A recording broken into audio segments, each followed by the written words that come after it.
morning, everyone. Welcome to Black Logic. So first up, President Joe Biden has pardoned his son, Hunter Biden, for tax and gun charges. This move has ignited a firestorm of debate. Biden, who previously vowed not to interfere, now cites political motivations and a miscarriage of justice as his reasons. Now, I know everyone had to expect this. You are the president of the United States, and your son has committed no violent crime. So what am I basically stating? If you was in that same positions, and I know that some red, hard-blooded Americans would state that my son would still be going to jail, but for someone of this nature in this political atmosphere of the interactions and the family gatherings that Joe Biden and his son has probably had thousands of, could you really see your son in prison and you have the power to pardon him? That is the question for the American people. We see nepotism occur in almost every facet of America. Look at LeBron James and Bronny James. In my opinion, does Bronny James belong in the NBA?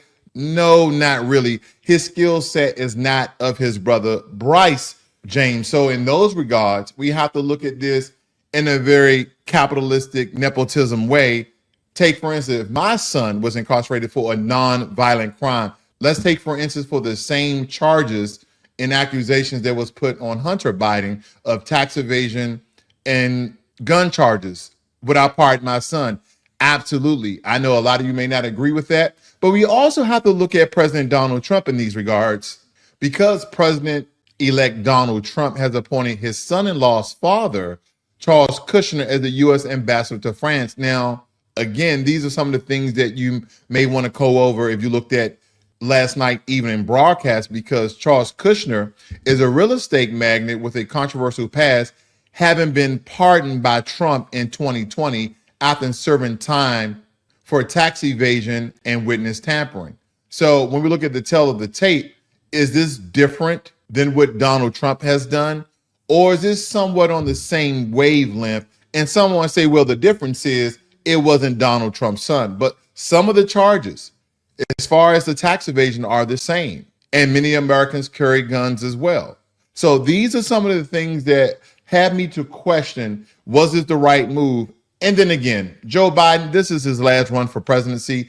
This is his last mark on the American Republic. So when we look at these things, would you have done the same, knowing that you're not running for re-election, so it has no weight or influence because you're not running for a second term? So these are some of the questions that I have in these regards. Joe Biden's statement on his decision to pardon Hunter in full. Joe Biden has issued a full and unconditional pardon to his son. So again, this is a very controversial situation when it comes to pardons, and we have to look at past presidents and also the current president, and we also have to look at ourselves. Because again, if my son didn't commit a violent crime and it was the same charges as Hunter Biden, chances are I'm 80-something years of age. I know that my life is almost at its end.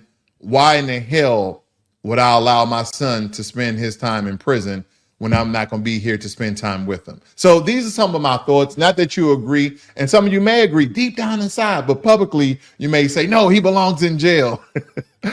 But family, we have to be true to oneself.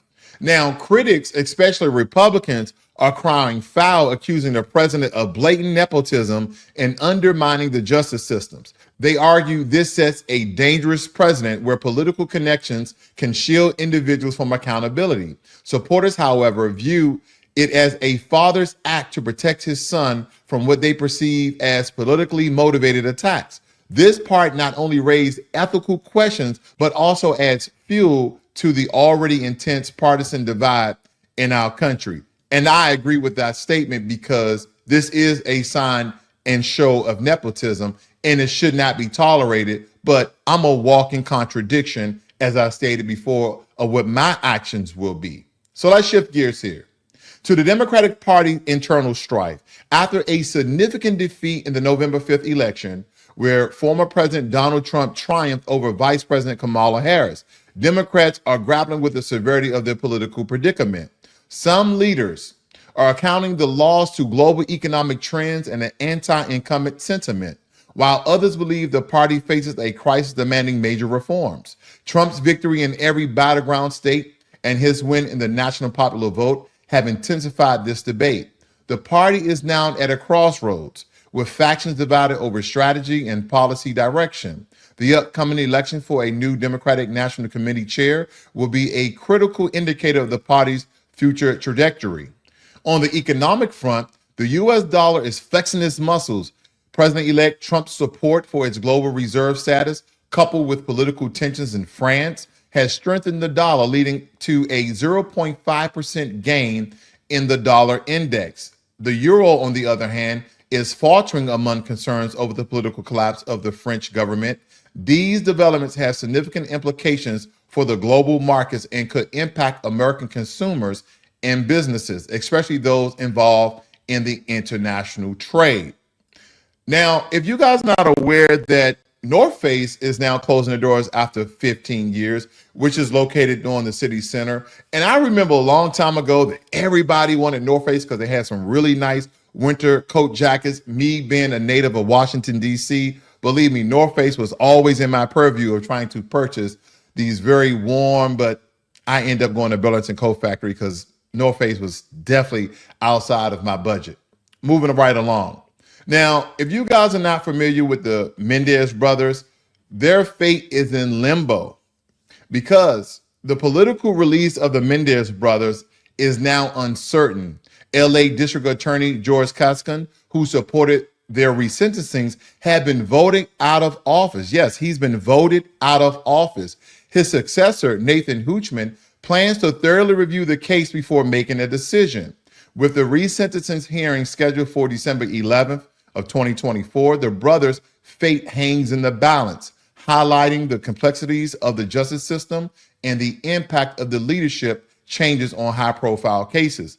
Now, a lot of you who are just being aware of the Menendez brothers case, I will give you a summary of some of the highlighted key terms of the information that you may need to know.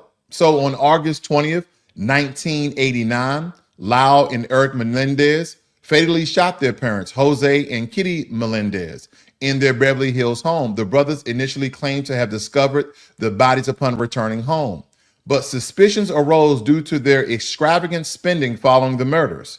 In March 1990, Lau was arrested and Eric surrendered shortly thereafter. They were charged with first-degree murder and conspiracy to commit murder. During their trials, the defense argued that the brothers acted in self-defense after enduring years of sexual and emotional abuse by their father, a claim that prosecution contested, suggesting financial gain as the motive. The first trials in 1993 ended in mistrials due to hung juries. In a 1995 retrial, both were convicted of first-degree murder and sentenced to life imprisonment without the possibility of parole. In recent years, new evidence have emerged supporting the brothers' claim of abuse. This includes a 1988 letter from Eric to his cousin detailing the alleged abuse and testimony from Roy Rosello, a former member of the band Window, accusing Jose Mendez of sexual assault. In October of this year, LA District Attorney George Kaskan recommended resentencing the brothers, which could make them eligible for parole. However, following Gaskin's electoral defeat, incoming DA Nathan Huchman requested additional time to review the case. Consequently, a resentencing hearing initially set for December 11 of this year has been postponed to January 30, 2025.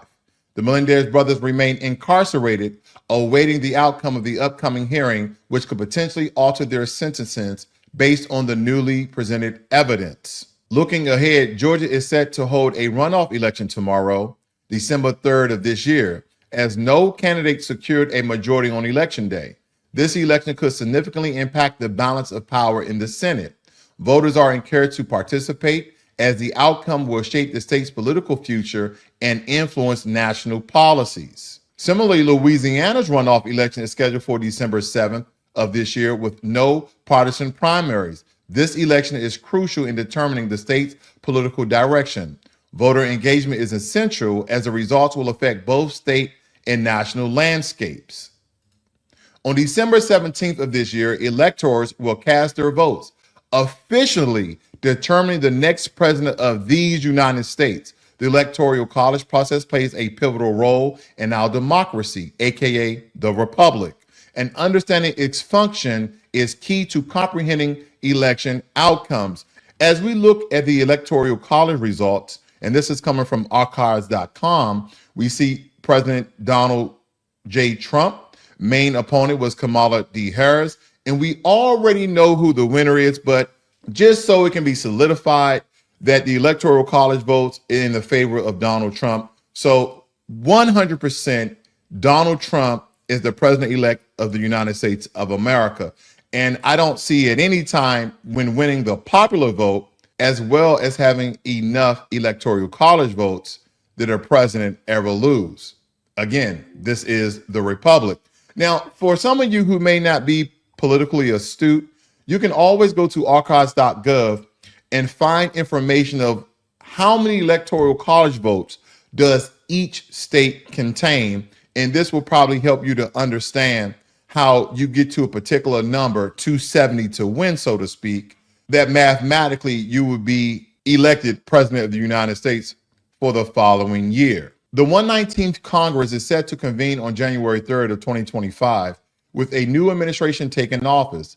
Legislative priorities and challenges will come to the forefront, impacting policies that affect all Americans. This is something that we should really be keen and watchful because of the insight of the things of the legislator and bills that may be presented and may be passed. Finally, the presidential inauguration is scheduled for January 20th of 2025. This event marks the beginning of a new era in leadership with expectations and uncertainties that will certainly have most Americans glued to the tube. Whether you love it or whether you hate it, but most will be watching. I wish you all have a great and wonderful morning. This is Black Logic.